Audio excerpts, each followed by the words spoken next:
नमस्कार, healthy life goals YouTube channel पर आप सभी का बहुत बहुत स्वागत है।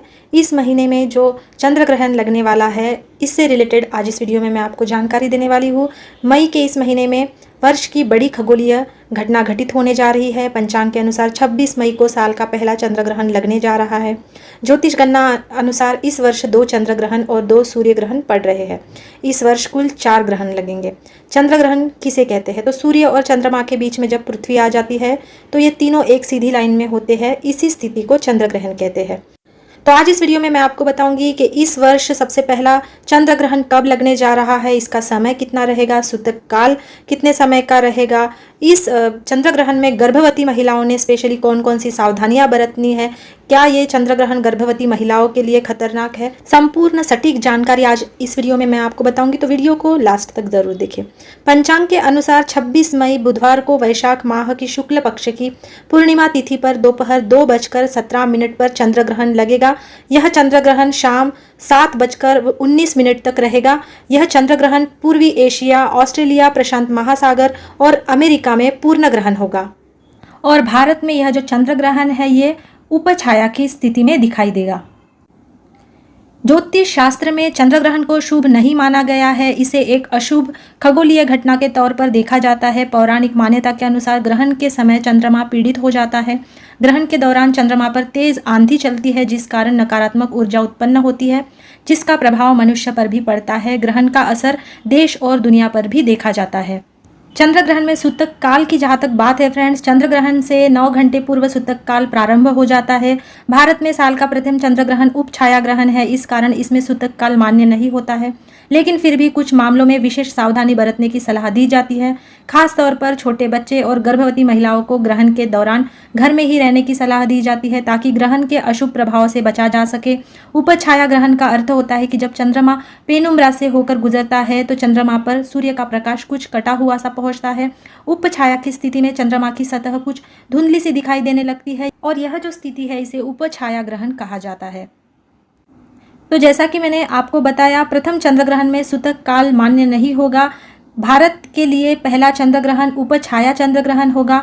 मान्यता है कि उपछाया चंद्र ग्रहण में सूतक के नियम मान्य नहीं होते हैं, लेकिन यह चंद्र ग्रहण बाकी अन्य देशों के लिए पूर्ण ग्रहण होगा। इसके अलावा चंद्र ग्रहण का प्रभाव सभी राशियों पर पड़ेगा। पहला चंद्र ग्रहण वृश्चिक राशि में लग रहा है, इसीलिए सबसे अधिक प्रभाव वृश्चिक राशि पर देखने को मिलेगा। ज्योतिष शास्त्र में चंद्रमा को मन का कारक माना गया है। वृश्चिक राशि के साथ इसका प्रभाव वृष और कर्क राशि पर भी अधिक देखा जा सकता है। इन राशि के लोगों को भगवान शिव की पूजा करनी चाहिए और क्रोध, तनाव और वाणी दोष आदि से बचना चाहिए। अब जो सबसे महत्वपूर्ण प्रश्न होता है, क्या चंद्र ग्रहण प्रेग्नेंट महिलाओं के लिए बुरा होता है? तो इस बात का कोई भी साइंटिफिक प्रमाण मौजूद नहीं है कि ग्रहण गर्भवती महिलाओं के लिए नकारात्मक हो सकता है, लेकिन हाँ, इस बात को लेकर कई लोग भयभीत रहते हैं, और यही वजह है कि आज भी गर्भवती महिलाओं को ग्रहण काल में बाहर निकलने से मना किया जाता है। ग्रहण को लेकर अलग अलग जगह अलग अलग मान्यताएं हैं। गर्भवती महिलाओं को विशेष रूप से कुछ बातों का विशेष ध्यान रखने के लिए कहा जाता है, जैसे कि गर्भवती महिलाओं को ग्रहण के समय अन्न, जल या फल ग्रहण नहीं करना चाहिए। ग्रहण में भोजन करना और जल पीना वर्जित माना गया है। ग्रहण काल में गर्भवती महिलाओं को नुकीली वस्तुएं जैसे कि कैंची, चाकू, सुई, इन चीज़ों का इस्तेमाल नहीं करने के लिए कहा जाता है। चंद्र ग्रहण के समय महिलाओं को भगवान का ध्यान करने के लिए कहा जाता है। अगर किसी का चंद्रमा कमज़ोर है तो ग्रहण काल में वे ओम चंद्राय नमः मंत्र का जाप कर सकती है। इसके अलावा ग्रहण के समय भगवान की मूर्तियों को स्पर्श न करने के लिए कहा जाता है। ग्रहण खत्म होने पर स्वयं स्नान करने के बाद मूर्तियों को भी गंगा जल से स्नान कराने के पश्चात पूजा करने के लिए कहा जाता है। कई सारी जगह पे ऐसी भी मान्यता है कि ग्रहण काल में गर्भवती महिलाओं को बाथरूम या टॉयलेट जाने के लिए भी मना किया जाता है। गर्भवती महिलाओं को ग्रहण काल में पैरों को मोड़कर बैठने के लिए मना किया जाता है। उन्हें पैरों को सीधा रखकर ही बैठने के लिए कहा जाता है। इसके अलावा पेट पर गेरू का लेप लगाया जाता है। पास में कोई भगवान की मूर्ति या फोटो रखने के लिए कहा जाता है, या फिर हनुमान चालीसा को सिराने में रखने के लिए कहा जाता है। तुलसी के पत्ते की माला गले में डालने के लिए कही जाती है। गंगा जल और नारियल को पास में रखने के लिए कहा जाता है। ग्रहण खत्म होने के बाद स्नान करने के लिए कहा जाता है। ग्रहण काल में स्नान करना वर्जित माना जाता है। इसके अलावा गर्भावस्था के दौरान ग्रहण काल में कपड़ों की सिलाई करना भी वर्जित माना जाता है।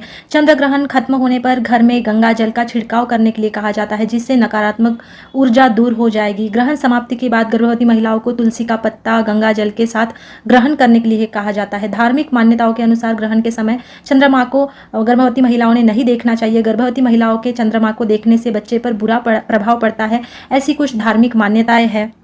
जैसा कि मैंने आपको बताया, चंद्र ग्रहण के समय नकारात्मक ऊर्जा को दूर करने के लिए गर्भवती महिलाओं को अपने पास एक नारियल और गंगा जल को रखने के लिए कहा जाता है और ग्रहण खत्म होने के बाद इसका विसर्जन कर दिया जाता है। तो इस तरह से जो है अलग अलग जगह अलग अलग धार्मिक मान्यताएं हैं जिनका पालन गर्भवती महिला को ग्रहण काल के दौरान करने के लिए कहा जाता है, ताकि ग्रहण का किसी भी प्रकार का दुष्परिणाम गर्भवती महिला के स्वास्थ्य पर और उसके गर्भ में पल रहे शिशु के स्वास्थ्य पर ना पड़े।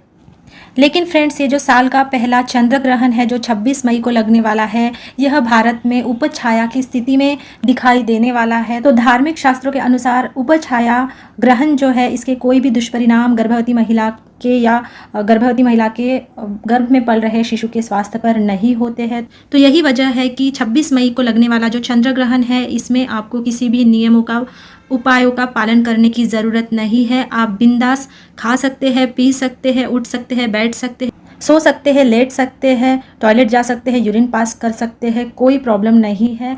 साल का पहला चंद्र ग्रहण जो 26 मई को लगने वाला है, ये उपछाया की स्थिति में होने के कारण भारत में जो है इसके सूतक काल को मान्यता नहीं दी जाएगी।